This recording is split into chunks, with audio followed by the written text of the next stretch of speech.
Assalamualaikum warahmatullahi wabarakatuh. Alhamdulillahi rabbil alamin. Asyhadu an la ilaha illallah wahdahu la syarikalah.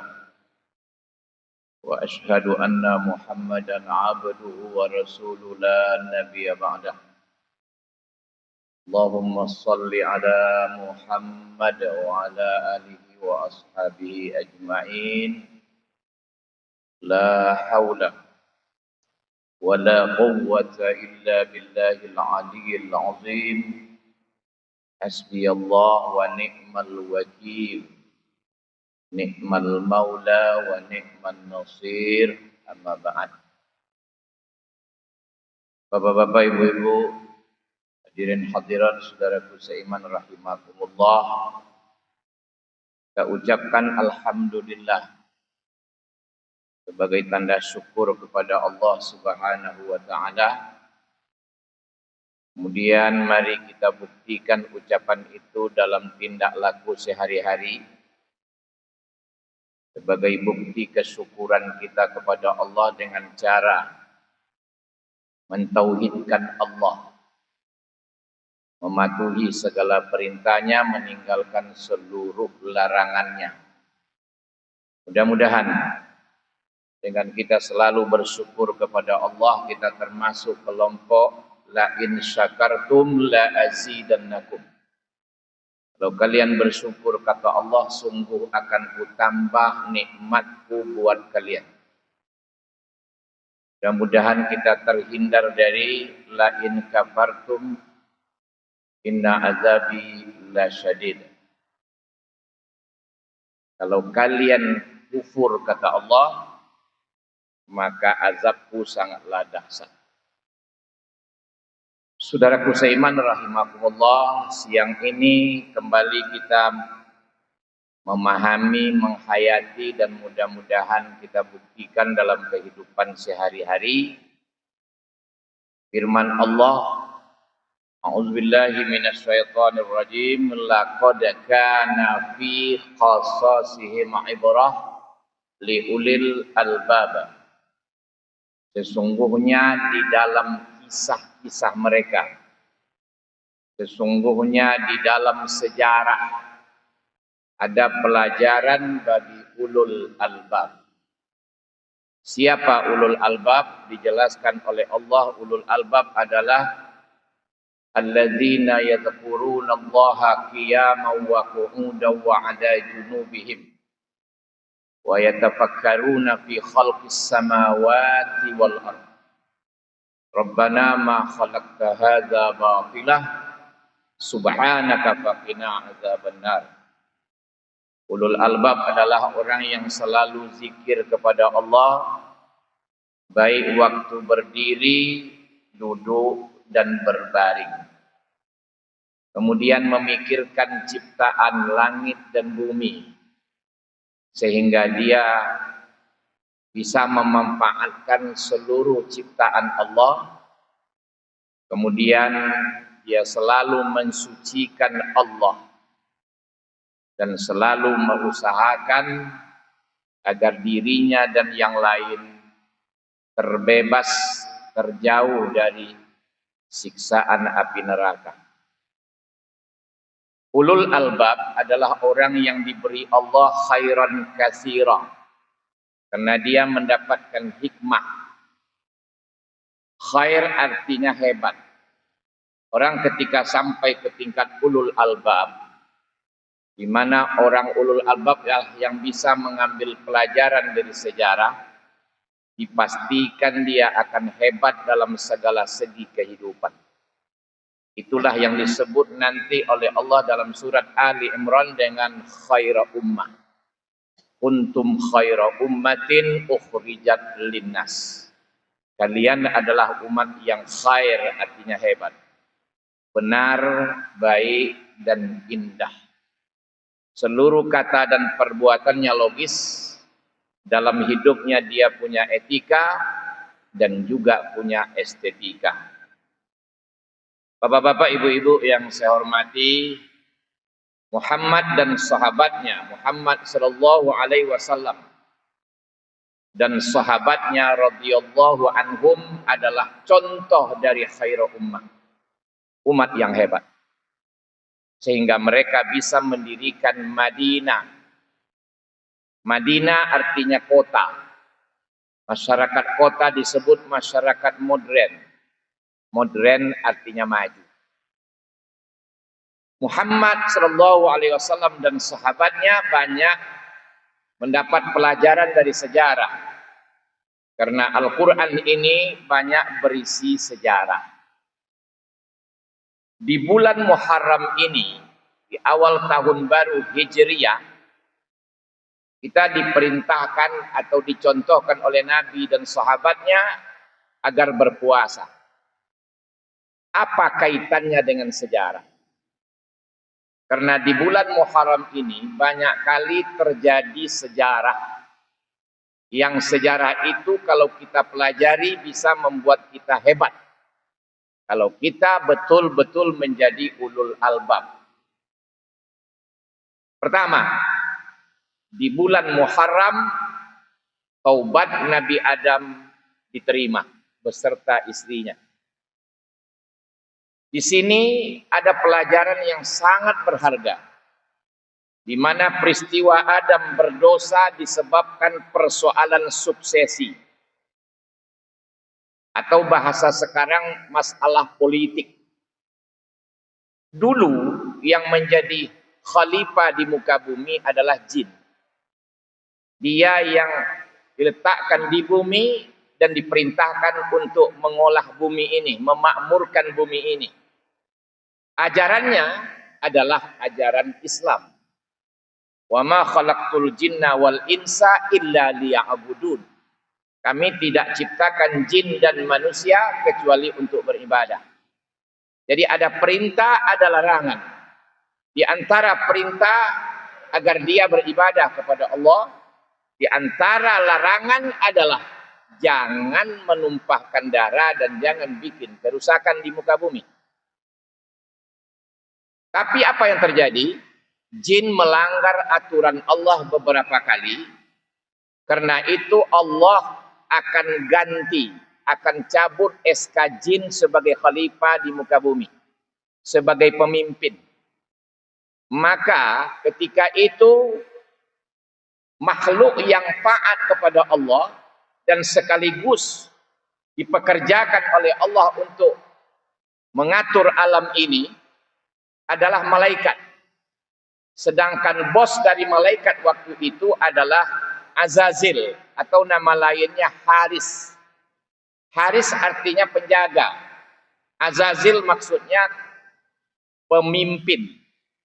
Jadi waktu itu yang memimpin malaikat, makhluk yang paling taat kepada Allah adalah si Haris ini. Ya. Atau nama lainnya Azazil. Dia mengalahkan malaikat. Ya. Maka Allah memerintahkan agar selalu melakukan musyawarah. Selalu kalau mengambil keputusan harus musyawarah.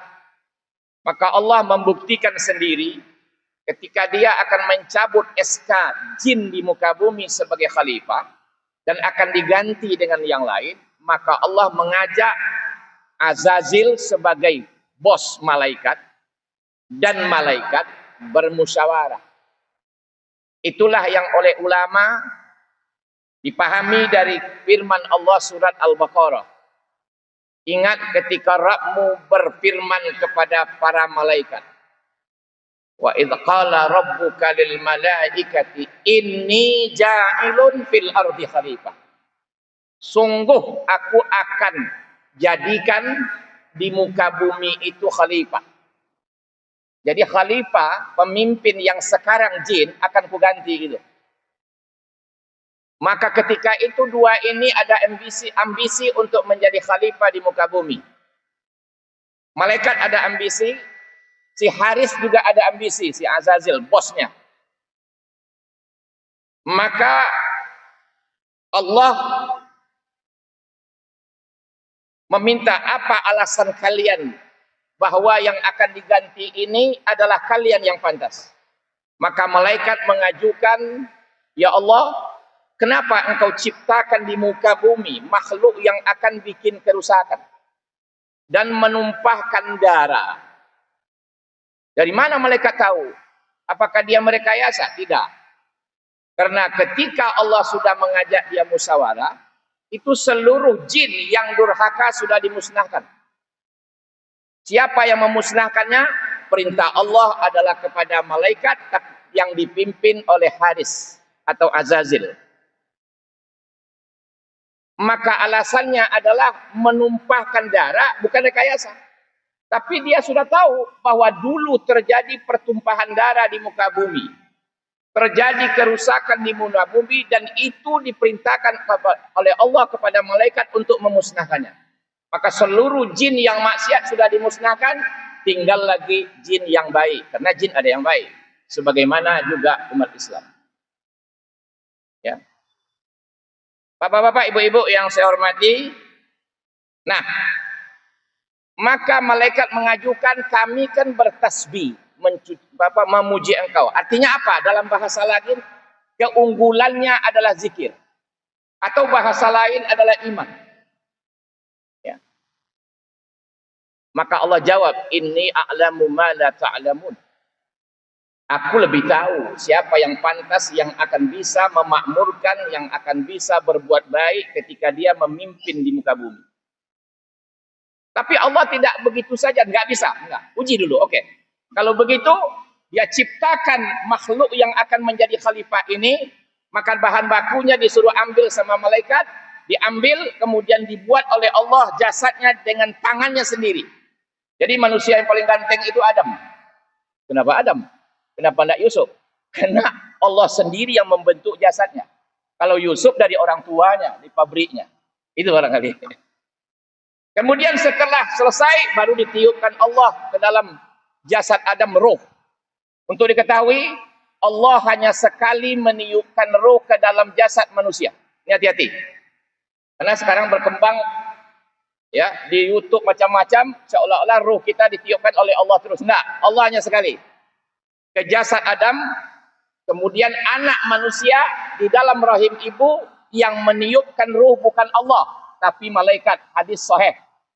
Setelah dia berumur lebih kurang 120 hari, maka ditiupkan ruh oleh malaikat. Nama malaikatnya Al-Arham. Silakan buka hadis sahih. Jangan salah-salah, nanti kafir kita. Ya. Maka Allah tiupkan, kemudian baru uji. Malaikat, kau ingin menjadi khalifah. Baik. Coba kau ya jelaskan benda-benda yang ada di bumi itu. Malaikat tidak bisa.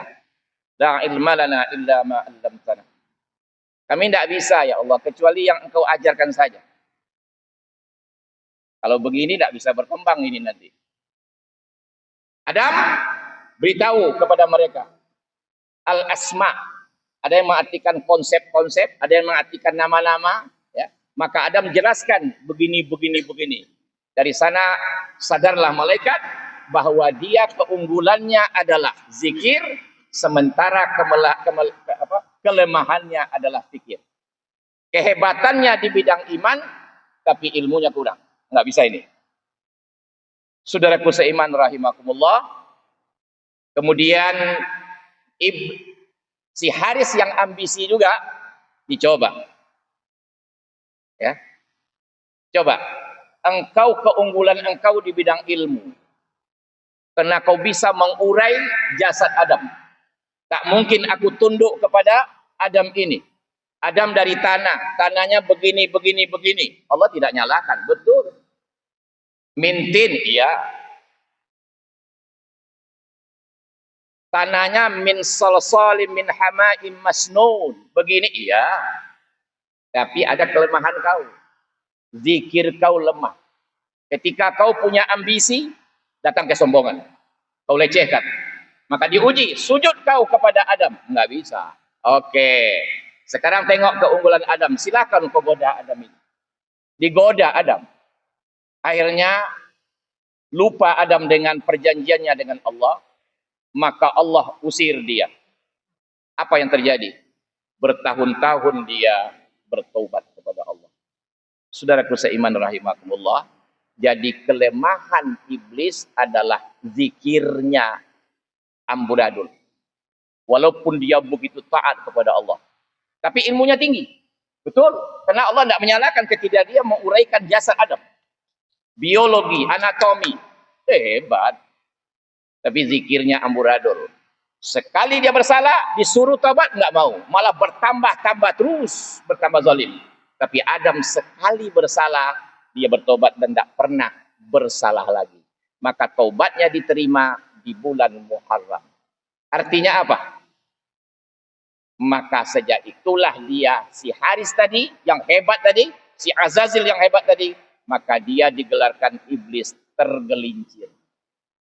Saudaraku seiman rahimakumullah, maka langsunglah dia menjadi musuh manusia, musuh bebuyutan manusia. Apa sejarah yang dapat kita ambil di sini? Banyak sekali. Pertama, sebagai penyampai, saudara kau semua, kira-kira dosa kita sudah berapa banyaknya? Andaikan diperlakukan pula kita seperti Adam, satu dosa itu baru diterima taubat puluhan tahun. Kira-kira bagaimana? Cukup tidak umur kita untuk bertobat dengan kesalahan yang kita buat? Adam hanya sekali berdosa, berpuluh tahun dia menangis bertobat kepada Allah, di bulan Muharram lah diterima tobat. Maka kita peringati dengan mengendalikan hawa kita. Kenapa? Karena Adam terjerumus pertama, karena dia tidak bisa mengendalikan hawanya. Dia tertipu oleh iblis. Dan iblis tidak mau mengendalikan hawanya selama-lamanya. Akhirnya dia kesesat terus. Ya. Saudaraku seiman rahimakumullah. Indah kali. Ya. Indah kali peristiwa antara iblis, jin, Adam, dan malaikat. Maka mari kita belajar dari sejarah ini. Mudah-mudahan kita nanti bertemu dengan Adam dalam keadaan di surga, bertemu dengan cucunya yang menganjurkan kita agar puasa di bulan Muharram, ya, tanggal 10 dan disandingkan dengan 9 kemarin, ya. Mudah-mudahan dari hasil itu kita bisa mengambil hikmah. Apa itu? Orang yang hawanya tidak terkendali, dia akan menantang wahyu. Orang yang terkendali hawanya pasti dibantu Allah. Ya. Siapa dia? Nuh. Bertahun-tahun dia, ratusan tahun umurnya, siang malam berdakwah, ditolak oleh kaumnya. Termasuk anak dan istrinya. Ini juga sebagai obat bagi kita. Jangan bosan menasihati anak, istri kita, walaupun dia durhaka. Kenapa? Itulah makanya Quran diturunkan sebagai obat. Jangan kecewa kita. Terus ajak dia. Sampai diceraikan oleh Allah lewat mati. Ya, itulah pelajaran dari Nuh. Maka Nuh dibebaskan dengan pengikutnya di bulan Muharram, ya, ke daratan. Saudaraku seiman rahimakumullah, begitu seterusnya Ibrahim keluar dari api di bulan Muharram. Ibrahim melawan penguasa yang zalim sampai dibakar. Ini maksudnya adalah andaikan kita di dunia ini sekarang melawan penguasa zalim, kemudian kita sampai dibakarnya nanti, nggak apa-apa, mati tersebab itu, karena Allah tidak menghendaki kita seperti Ibrahim. Mungkin kita sudah habis waktu, tidak perlu lagi berdakwah, karena Ibrahim perlu lagi berdakwah maka diselamatkan dia, dan kita tidak. Insya Allah mati syahid. Dan yakinlah kalau betul cara Ibrahim yang kita lakukan mentauhidkan Allah dengan murni, pasti besok neraka tidak bisa membakar kita. Pasti neraka tidak bisa membakar kita. Itu yang dibuktikan oleh Allah di dunia. Bahwa orang yang tauhidnya mantap, neraka tidak bisa membakarnya. Malah dia besok dengan leluasa bisa masuk ke dalam neraka, membebaskan teman-temannya yang di dunia bersaudara karena iman dengan dia. Andaikan saudaranya besok masuk neraka, kemudian dia masuk surga, dia ada, diberi kesempatan memberi syafaat kepada saudaranya. Karena itu mari ikat persaudaraan di dunia karena iman, jangan karena harta, jangan karena pangkat, jangan karena kepentingan duniawi. Tapi innamal mu'minuna ikhwatun, orang mukmin itu bersaudara, ikatlah persaudaraan karena iman. Mudah-mudahan kita besok ketemu dengan Ibrahim, ketemu dengan Nuh, dan bersama Muhammad sallallahu alaihi wasallam memasuki Darussalam dan mendapat salam dari Assalam. Salamun qaulam mir rabbir rahim. Subhanakallahumma wa bihamdika asyhadu an la ilaha illa anta astaghfiruka wa atubu ilaik. Assalamualaikum warahmatullahi wabarakatuh.